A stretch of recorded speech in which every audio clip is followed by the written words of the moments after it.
धर्मवीरगढ़ वो किला जहां छत्रपति संभाजी महाराज को औरंगजेब ने 29 दिनों तक टॉर्चर किया था। बस हमें इस किले का इतना ही इतिहास पता है क्योंकि हमें इतना ही इतिहास बताया गया है। हम जब यहाँ पर सच्चाई की खोज में पहुंचे थे तो हमें पता चला कि इस किले के बारे में जानने के लिए कोई इंटरेस्टेड है ही नहीं, क्योंकि यहाँ पर कोई नहीं था। तभी लकीली हमारी मुलाकात एक ऐसे इंसान से हुई जो पिछले 30 सालों से इस किले की जानकारी लोगों तक पहुंचाने की कोशिश कर रहे हैं। फिर उन्होंने हमें ये पूरा किला दिखाया, इस किले के बारे में ऐसी ऐसी जानकारी बताई, ऐसे ऐसे डेमोन्स्ट्रेशन करके दिखाई कि कोई भी ये मानने से इनकार कर ही नहीं सकता कि इस फोर्ट को बनाने के लिए एंशिएंट एडवांस्ड इंजीनियरिंग का इस्तेमाल किया गया था। आज के इस वीडियो के माध्यम से इस सुनसान पड़े किले के बारे में हम आपके सामने ऐसी जानकारी लेकर आने वाले हैं जो आज तक इस दुनिया के सामने कभी नहीं आई थी।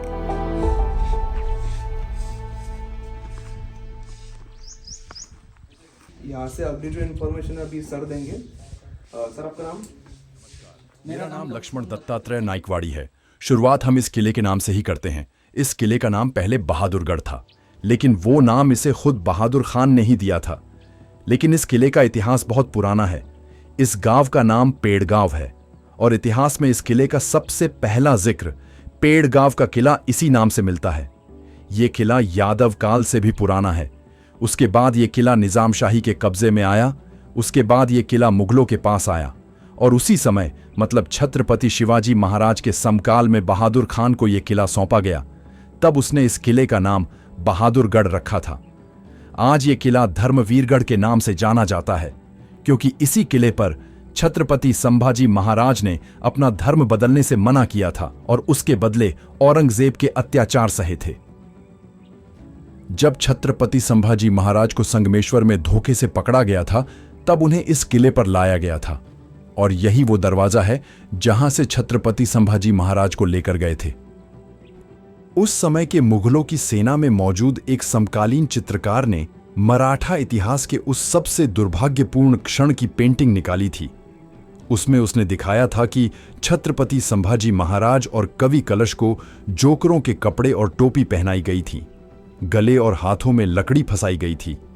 उन्हें लोहे की जंजीरों से जकड़ा हुआ था।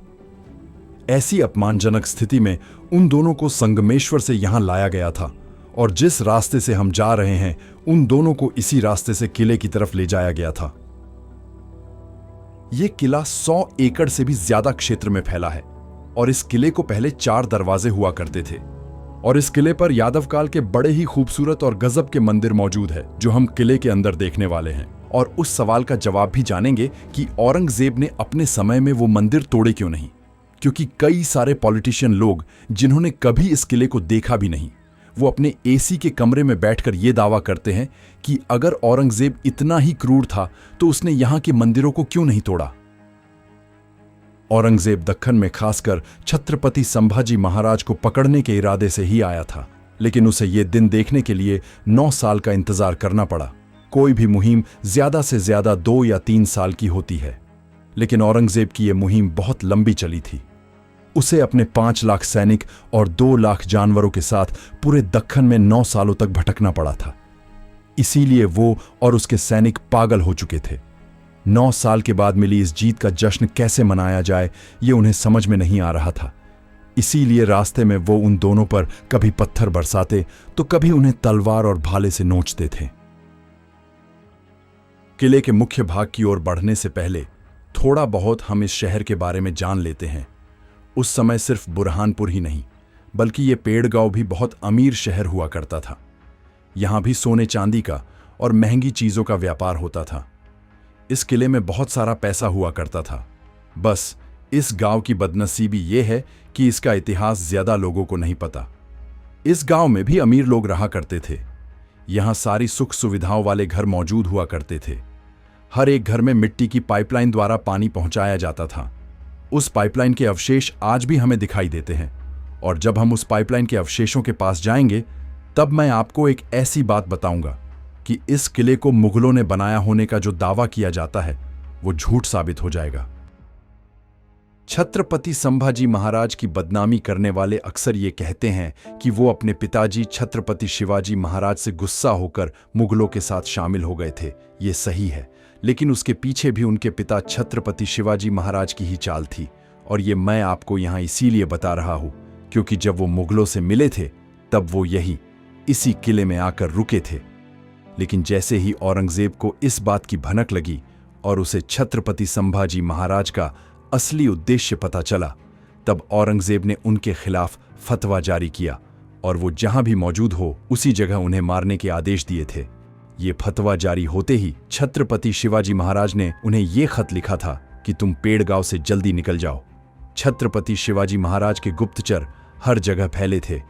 औरंगजेब के दरबार में क्या शुरू है, ये महाराज को तीसरे दिन ही पता चलता था।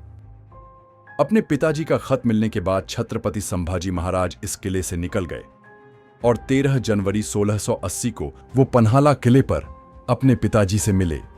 दुर्भाग्य से वो उन बाप बेटों की आखिरी मुलाकात थी, क्योंकि 3 अप्रैल 1680 को छत्रपति शिवाजी महाराज स्वर्गवासी हो गए। कई इतिहासकारों ने छत्रपति संभाजी महाराज पर गद्दार होने का इल्जाम लगाया, लेकिन उस समय के इन बाप बेटों के कई सारे खत सामने आए हैं जो उन्होंने एक दूसरे को लिखे थे, जिससे यह साबित होता है कि मुगलों से हाथ मिलाकर इस किले पर आकर रहने के पीछे का असली मकसद क्या था। खैर, वो एक अलग विषय है। हम किले के अगले हिस्से की ओर बढ़ते हैं। ये यहां का सबसे पहला मंदिर। ये मंदिर यादवकालीन है और करीब 1500 साल पुराना है और कई सारे आश्चर्यों से भरा है। जैसा कि हम इसके प्रवेश द्वार पर ही देख सकते हैं कि यहां हमें भगवान गणेश जी की प्रतिमा दिखाई देती है।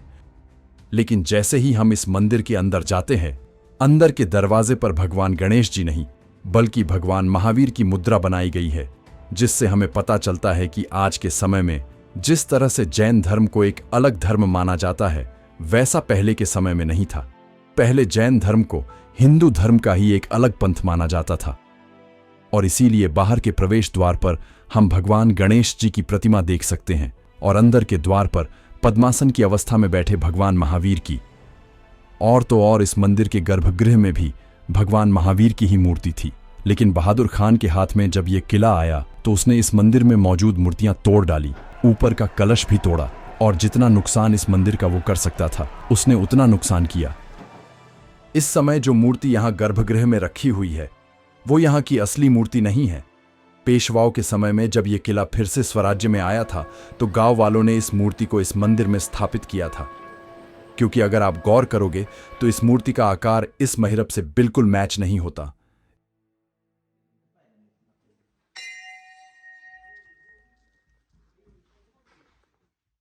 ये यहां पर जो शिल्पकला मौजूद है इसे सती का हाथ कहते हैं। मतलब पुराने समय में जिस महिला का पति अपने देश और धर्म के खातिर लड़ने के लिए सेना में शामिल होता था और अगर लड़ाई में उसे वीर मरण आता था तो उसकी बीवी अपना शरीर त्याग देती थी, उसी सती महिला का आशीर्वाद देता हुआ हाथ ऐसे पत्थर पर बनाने की परंपरा होती थी। ये यहाँ रखी सारी मूर्तियां बाद में एक्सकेवेशन में मिली थी। इन्हें मुगलों ने मंदिरों से निकालकर जमीन में गाड़ दिया था, लेकिन जमीन फाड़कर ये इतिहास फिर से एक बार हमारे सामने आकर खड़ा हो चुका है और इससे कई सारी ऐसी बातें सामने आई हैं जो हमें चौंकाने के लिए काफी है। जैसे कि ये एक और जैन मूर्ति जो ये बात साबित करने के लिए काफी है कि यहाँ एक समय में हिंदू और जैन मंदिर एक साथ मौजूद थे। लेकिन फिर ये सवाल मन में आना स्वाभाविक है कि अगर औरंगजेब या बहादुर खान इतने ही कट्टर थे तो उन्होंने सिर्फ मंदिरों की मूर्तियां ही क्यों उखाड़ फेंकी, पूरा का पूरा मंदिर ही क्यों नहीं तोड़ा? इसका कारण यह था कि मुगल इन खाली मंदिरों का इस्तेमाल सैनिकों के रहने के लिए और अपने दफ्तर के रूप में करते थे, क्योंकि जिस तरह की भारतीय मंदिरों की बनावट होती थी इनके अंदर आपको गर्मी के दिनों में भी ठंडक मिलती है और इस चीज का पूरा फायदा उठाने के लिए मुगल जिस किले को हथिया लेते थे उस किले पर मौजूद मंदिर अक्सर पूरा तोड़ते नहीं थे, सिर्फ उनमें मौजूद मूर्तियां तोड़ते थे। अभी हम बढ़ते हैं इस किले के अगले हिस्से की ओर, जहां एक वीरगल हमें दिखाई देती है। ये वीरगल हमें छत्रपति संभाजी महाराज के बारे में बहुत सी ऐसी बातें बताकर जाती है जो किसी ऐतिहासिक दस्तावेज का पन्ना हमें नहीं बता सकता। साथ में ही हम इस किले में मौजूद 1500 साल पुरानी अंडरग्राउंड वाटर सिस्टम भी देखने वाले हैं और सुनने वाले हैं औरंगजेब के कुछ ऐसे किस्से जिसे सुनकर आप भी अपनी हंसी रोक नहीं पाओगे। और फिर देखेंगे एक ऐसा मंदिर जिसके स्ट्रक्चर का अभ्यास करने के लिए इंग्लैंड से लोग यहां आए थे। और ये सब हम आपको दिखाएंगे अगले एपिसोड में। और हम इस किले के ऊपर 5 वीडियोस की सीरीज लाने वाले हैं, क्योंकि जिस किले से छत्रपति संभाजी महाराज के जीवन का मुख्य इतिहास जुड़ा है, उस किले को बहुत बुरे तरीके से लोगों ने और सरकार ने नजरअंदाज किया हुआ है। इसीलिए हम इस किले से जुड़ी वो हर एक बात आप तक पहुंचाना चाहते हैं जो हर एक इतिहास प्रेमी को पता होना जरूरी है। बस ये कोशिश आपके सपोर्ट के बिना अधूरी है। इसीलिए आपसे विनती है कि अगर आपको ये वीडियो पसंद आया हो तो कृपया वीडियो को लाइक जरूर करें और वीडियो को अपने जैसे इतिहास प्रेमी के साथ शेयर जरूर करें। और इस सीरीज के आगे आने वाले वीडियोस देखने के लिए चैनल को सब्सक्राइब जरूर करें।